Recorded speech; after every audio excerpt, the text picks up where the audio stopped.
Hey, what's up? This is Stacy here, and this is Chargers Talk 4630, your home where we have honest takes, fresh analysis, uncomfortable conversations, and all things Chargers football. And before we get started, please like, share, and subscribe. And I thank you very much for your appreciation and for your support. So, look, I was hanging out with a friend of mine's birthday last night at the cigar spot, and we had a good time. I hadn't seen him in a while, had a couple of drinks, a couple of smokes, and I had a good evening. So I got to bed late. I came in and I was watching the last quarter of the Giants and the Eagles game, and what a game that was, especially if you were a Giant fan. If you're an Eagle fan, I'm sure you're kind of a little down today, but I'm still tired. I got up this morning and did my normal, my usual, but now I want to get some rest, but I have some things on my mind about the upcoming game Sunday against the Miami Dolphins, and I want to get into it and why it's fresh on my mind.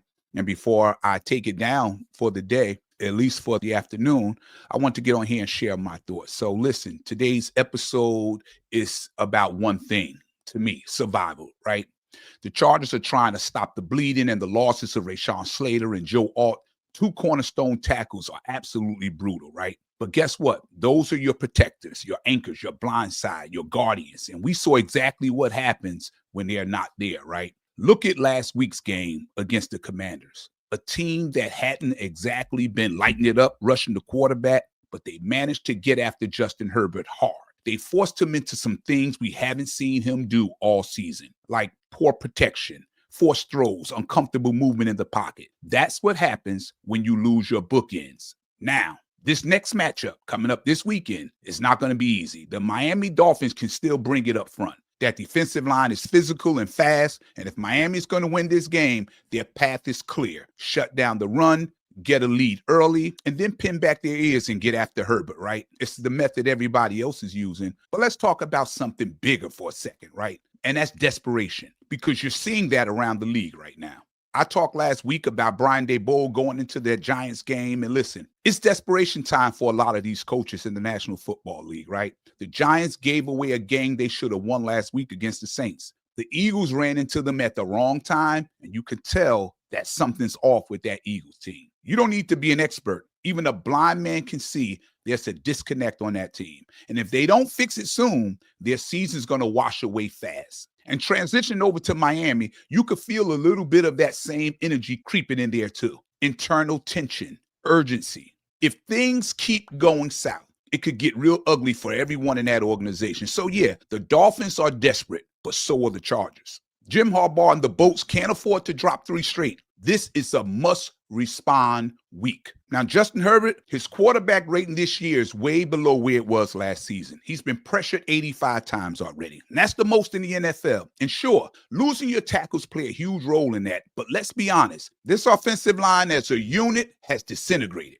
And here's where things get tricky. There are rumors flying around that Bradley Bozeman has been benched for Andre James. Now, let me make this clear. That is just a rumor. There's nothing official from the Chargers, nor credible reporters are confirming that. Now, would I like to see Andre James get a shot? Absolutely. Could he be better or at least no worse? Possibly. But as of right now, unfortunately, Bradley Bozeman is still your starting center for the Los Angeles Chargers. Let's look at another number: 7.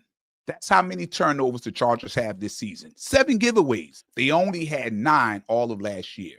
And you know what? You can't win games like that, especially on the road, and especially not when you're walking into a matchup with a Miami team that's still dangerous offensively, even though they don't have Tyreek Hill. Look at this. Last week, Tua completed 27 of 36 passes for 256 yards, 3 touchdowns, and no picks. The week before that, 2 touchdowns and no picks. Miami's going to throw everything they got at the Chargers because this is a must-win for both teams. And look, make no mistake about it, all eyes are on Miami. People are watching to see if that team keeps fighting or if the arrow's pointing down. Because if they keep losing, that heat on the coaching staff is about to get real. They're facing a Chargers team that was a playoff team last year, and they came into this season expecting to go even further. So if Miami lets Herbert sit in the pocket, even for just a few plays, it could get dangerous for them real quick. Now, I got to say this. It's time for Greg Roman to step aside and let the offense connect. You've got weapons. You've got talent. Use it. Where's Trey Harris? You drafted him high in the second round, and all you've got him doing is blocking every now and then. Where's KLS with that dynamic speed? Get Matt McConkey going too.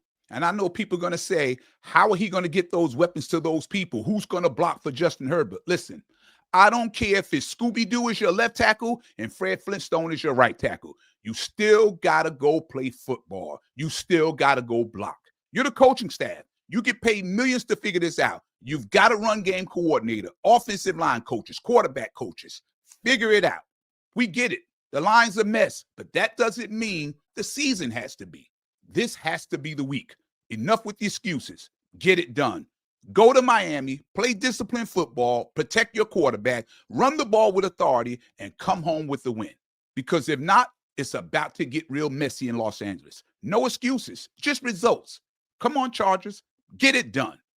Drop your comments and thoughts. And you can also hit me up on X at RetireN26997. And I want to hear from you. Until next time, this is Charles Talk 4630, where we keep Boat Nation locked in, fired up, and believing no matter what.